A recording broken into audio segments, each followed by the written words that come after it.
আগামী 18ই মে রাহুদেব কুম্ভ রাশিতে ট্রানজিট করতে যাচ্ছে।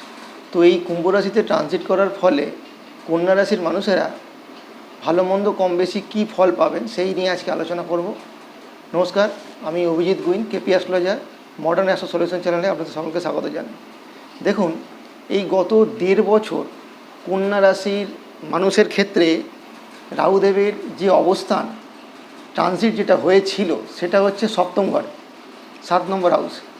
তো এই 7 নম্বর হাউসে ট্রানজিট এতদিন হয়ে থাকার ফলে কন্যা রাশির মানুষেরা অবশ্যই লক্ষ্য করবেন যে তাদের দাম্পত্য জীবনে একটা মতবিরোধ, ঝগড়া ঝামেলা, মতের অমিল পার্টনারের সঙ্গে এরকম একটা সমস্যা তারা অবশ্যই ফেস করেছিলেন।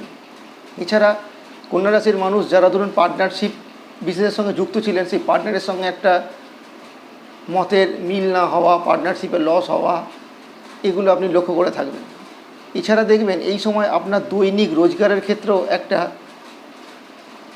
লস, অর্থাৎ আপনার দৈনিক রোজগার সেইভাবে দেখবেন এই 1.5 বছরে আপনার হয়নি। দৈনিক রোজগারের ক্ষেত্রে একটা সমস্যা আপনার ঘটেছে।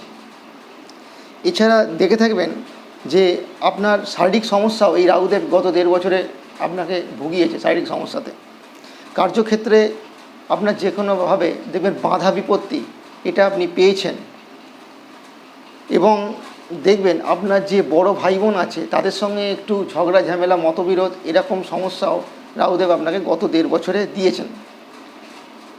আপনি এই গত 1.5 বছরে দেখবেন যে শর্টকাট পদ্ধতি এই রাহুদেব আপনাকে অবলম্বন করিয়েছে, এবং এই শর্টকাট পদ্ধতি আপনি অবলম্বন করতে গিয়ে কার্যক্ষেত্রে আপনি কিন্তু অনেক ক্ষেত্রে লসের সম্মুখীনও হয়েছে। এটা রাহুদেব আপনাকে গত 1.5 বছরে দিয়েছে, আপনার ফিনান্সিয়াল লস হয়েছে। তো এইবার যে রাহুদেবের যে আপনার 7th হাউস থেকে আপনার 6th হাউসে যে ট্রানজিটটা হচ্ছে, তো আপনি অবশ্যই মাথায় রাখুন আপনার যে দৈনন্দিন রোজগার সেটা এইবার আগামী যে 1.5 বছর সেটা অবশ্যই বাড়তে চলেছে।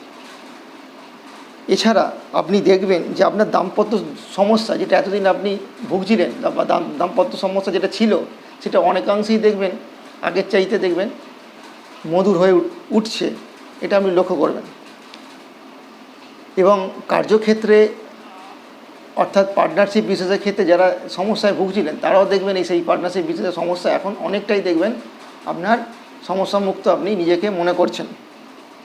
এবং এতদিন যে শর্টকাট রাস্তার অবলম্বন করে আপনি যে ভুলগুলো করছিলেন এটা আপনি অটোমেটিক্যালি বুঝতে পারবেন। সেই ভুলগুলো আপনার হয়তো ফার্দার আর এই 1.5 বছরে হয়তো আপনার দ্বারা হবে না, আপনি এগুলো ধরতে পারবেন যেগুলো আপনার এতদিন ভুল হচ্ছিল। এছাড়া আপনি মাথায় রাখবেন যে যেহেতু আপনার 6 নম্বর ঘরে রাহুদেবের এবার ট্রানজিট হচ্ছে, 6 নম্বর ঘর হচ্ছে আমাদের রোগের জায়গা, অর্থাৎ আপনার যে কোনো পুরনো রোগ আপনার এক্ষেত্রে প্রকোপ ঘটতে পারে, এবং রোগের কারণে আপনাকে মাথায় রাখতে হবে আপনার পয়সা খরচও হাসপাতাল ঘর হতে পারে এই আগামী 1.5 বছর। এছাড়া দেখবেন এই আগামী 1.5 বছর যেহেতু আপনার রাশি সাপেক্ষে রাহুর একটা দৃষ্টি আপনার 2য় ঘরে পড়ছে, তো আপনার পরিবারকে নিয়ে কোনো সমস্যা আপনাকে কোনো সময় ভুগতে হতে পারে। পরিবারের মানুষদের সঙ্গে একটা দূরত্ব তৈরি হতে পারে, বা আপনি যে কথাটা বলছেন পরিবারের লোকজন সেটা দেখবেন ঠিক করে হয়তো বুঝে উঠতে পারছে না, সেই নিয়ে একটা সমস্যা তৈরি।